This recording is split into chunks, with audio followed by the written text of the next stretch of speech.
Returning কর্মকর্তাদের দক্ষতা প্রশ্নবিদ্ধ, আস্থা ফেরানো জরুরি শীর্ষক পোস্ট এডিটোরিয়ালটি লিখেছেন কলামিস্ট ও রাজনৈতিক বিশ্লেষক এম আবদুল্লাহ। ত্রয়োদশ সংসদ নির্বাচন এখন দরজায় কড়া নাড়ছে। ঠিক ২৪ দিনের মাথায় ১২ই ফেব্রুয়ারি বহুল প্রত্যাশিত ভোটাভুটি।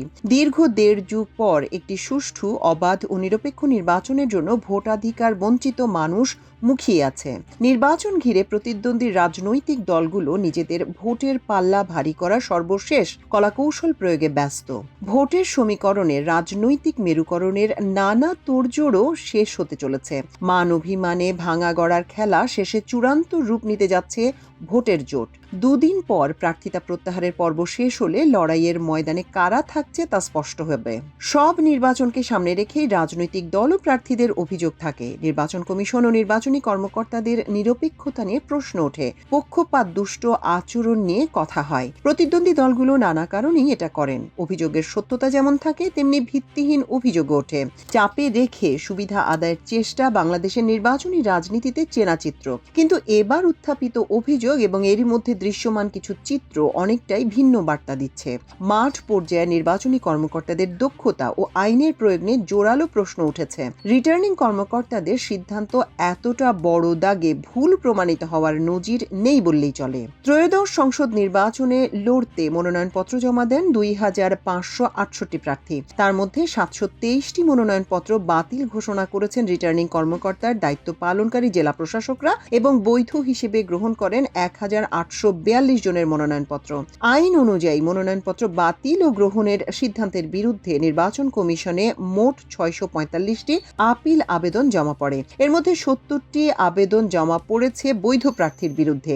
এইসব আবেদনে ওই প্রার্থীদের প্রার্থিতা বাতিল চাওয়া হয়েছে, বাকিগুলো বাতিলের বিরুদ্ধে। গত ১০ জানুয়ারি থেকে আপিল আবেদন শুনানি করছে ইসি। আজ ১৮ জানুয়ারি এ শুনানি শেষ হবে। প্রতিদিন ৭০টি আপিল আবেদন শুনানি করা হচ্ছে। সংবাদপত্রে প্রকাশিত এক রিপোর্টে জানা গেছে, ৭ দিনের আপিল শুনানিতে বাতিল হওয়া ৭০% প্রার্থী তাদের প্রার্থিতা ফিরে পেয়েছেন। ওই ৭ দিনে ৫১০টি আপিল শুনানি করে ৩৫৪ জনের প্রার্থিতা ফেরত দিয়েছে নির্বাচন কমিশন। এর সুফল পেয়েছে প্রায় প্রতিটি রাজনৈতিক দল। অতীতে নির্বাচনগুলো রিটার্নিং কর্মকর্তা কর্তৃক বাতিল হওয়া মনোনয়নপত্র নির্বাচন কমিশনে টিকেছে, আবার গৃহীত মনোনয়নপত্র আপিলে বাতিল হয়েছে। তবে সে সংখ্যা এত ব্যাপক ছিল না। যে ৩টি জাতীয় নির্বাচনকে অংশগ্রহণমূলক ও গ্রহণযোগ্য নির্বাচন হিসেবে বিবেচনা করা হয়, সেগুলো মনোনয়নপত্র বাতিল এবং আপিলে টিকে যাওয়ার হার এবারের তুলনায় অর্ধেকেরও কম ছিল। রিটার্নিং কর্মকর্তার হাতে প্রাথমিক বাছাইয়ে মনোনয়নপত্র বাতিল হলে প্রার্থী বড় ধাক্কা খান। নির্বাচনের মাঠে বিরূপ প্রভাব পড়ে। প্রার্থীর ইমেজ সংকট দেখা যায়। অনেক নেতাকর্মী সরে গিয়ে অন্য প্রার্থীর পেছনে ছোটেন। দোলাচলে পড়ে সমর্থকরা বিভ্রান্ত হন। আবার আপিল করে ফিরে আসতে আসতে প্রতিদ্বন্দ্বী প্রার্থী প্রচার ও প্রস্তুতিতে পিছিয়ে পড়েন। অনেকখানি এগিয়ে যায় প্রতিপক্ষ। আপিল নিষ্পত্তি করে আসতে আরো নানা ধরনের ঝক্কি ঝামেলা তো আছেই। প্রতিদ্বন্দ্বী প্রার্থী প্রোপাগান্ডা চালান, সুযোগ নেন। যে ক্ষতিটা হয়ে যায় তা অনেক ক্ষেত্রে পূরণ করা সম্ভব হয় না। সংবাদপত্রের প্রতিবেদন অনুযায়ী মনোনয়নপত্র বাতিল হওয়ার বিরুদ্ধে করা আপিল আবেদন উদার নীতিতে বিবেচনা করছে ইসি। স্বতন্ত্র প্রার্থীর মনোনয়নপত্রে জমা দেওয়া ১% ভোটারের স্বাক্ষরে গরমিল, মামলা তথ্য গোপন, হলফনামায় স্বাক্ষর না থাকা সহ কিছু কিছু বিষয় ছোটখাটো ভুল ত্রুটি হিসেবে দেখা হচ্ছে। বিশেষ করে স্বতন্ত্র প্রার্থীদের আবেদন বিশেষভাবে বিবেচনা করা হচ্ছে। তবে দ্বৈত নাগরিকত্ব ও ঋণ খেলাপির বিষয় কঠোর অবস্থান রয়েছে। ইসি মনে করছে অনেক প্রার্থী প্রতিদ্বন্দ্বিতা করলে নির্বাচনে গ্রহণযোগ্যতা বাড়বে, ভোটার উপস্থিতিও বেশি হবে। নির্বাচন কমিশন কর্মকর্তাদের উদ্ধৃত করে রিপোর্টে জানানো হয়েছে, নির্বাচন কমিশন ছোটখাটো ভুল ত্রুটি ক্ষমাসুন্দর দৃষ্টিতে দেখছে।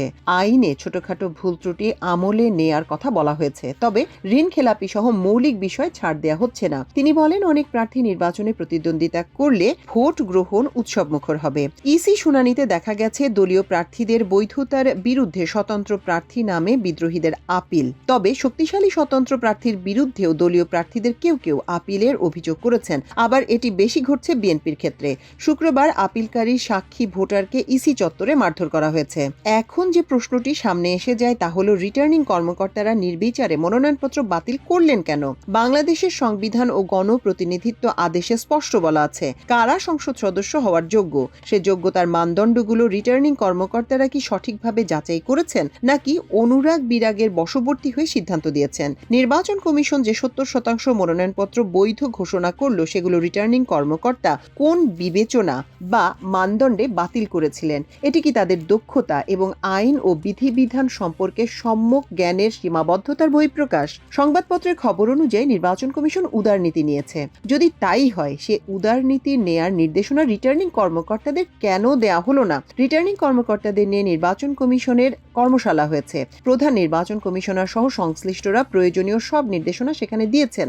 মনোনয়নপত্র গ্রহণ ও বাতিলের মাপকাঠি সম্পর্কে রিটার্নিং কর্মকর্তাদের সেখানে সুনির্দিষ্ট গাইডলাইন দেওয়ার কথা।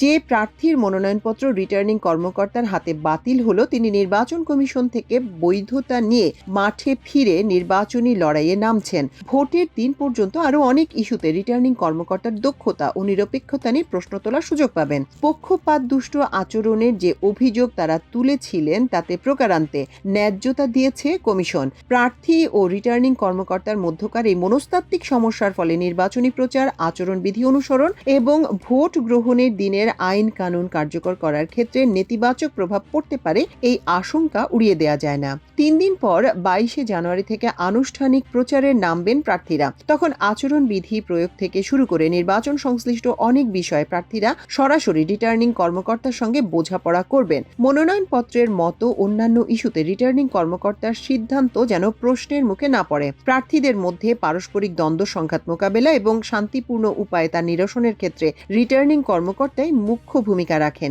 পুলিশ সুপার জেলার আইন শৃঙ্খলা বাহিনীর প্রধান, কিন্তু জেলার আইন শৃঙ্খলা সংক্রান্ত কমিটির প্রধান জেলা প্রশাসক, যিনি নির্বাচনকালে রিটার্নিং কর্মকর্তা। আইন শৃঙ্খলাজনিত উদ্ভূত যে কোনো পরিস্থিতিতে জেলা পর্যায়ের প্রধান নির্বাচনী কর্মকর্তা হিসেবে রিটার্নিং কর্মকর্তার নিরপেক্ষ ভূমিকা নির্বাচনের সুষ্ঠু পরিবেশ বজায় রাখতে অতীব গুরুত্ববহ। নির্বাচনী তফসিল ঘোষণার পর থেকে প্রার্থী সহ চাঞ্চল্যকর অনেক হত্যার ঘটনা এবং অবৈধ আগ্নেয়াস্ত্র ব্যবহারের দরুন উদ্ভূত আইন শৃঙ্খলা পরিস্থিতি নিয়ে রাজনৈতিক দল ও প্রার্থীদের মধ্যে উদ্বেগ তৈরি হয়েছে। প্রচার শুরু হওয়ার পর আইন শৃঙ্খলা পরিস্থিতির আরও অবনতি হওয়ার আশঙ্কা রয়েছে। প্রতিদ্বন্দ্বী রাজনৈতিক দলগুলোর মধ্যে সহিষ্ণুতার অভাব পরিলক্ষিত হচ্ছে। এখনই যদি এই পরিস্থিতি নিয়ন্ত্রণে আনা না যায়, তবে নির্বাচনে এর প্রভাব পড়তে পারে। বিশেষ করে বিভিন্ন সন্ত্রাসী দলের কাছে অবৈধ আগ্নেয়াস্ত্র থাকার কারণে পরিস্থিতি নিয়ে উদ্বেগ বাড়ছে। এ কারণে প্রার্থীদের অনেকে শঙ্কিত হয়ে পুলিশি নিরাপত্তাও চান, কেউ কেউ তা পেয়েছেনও। এসব ইস্যুতে রিটার্নিং কর্মকর্তাদের রাজনৈতিক দল ও প্রার্থীদের আস্থা অর্জন করা জরুরি এবং ভরসার কেন্দ্রে পরিণত হওয়া বাঞ্ছনীয়।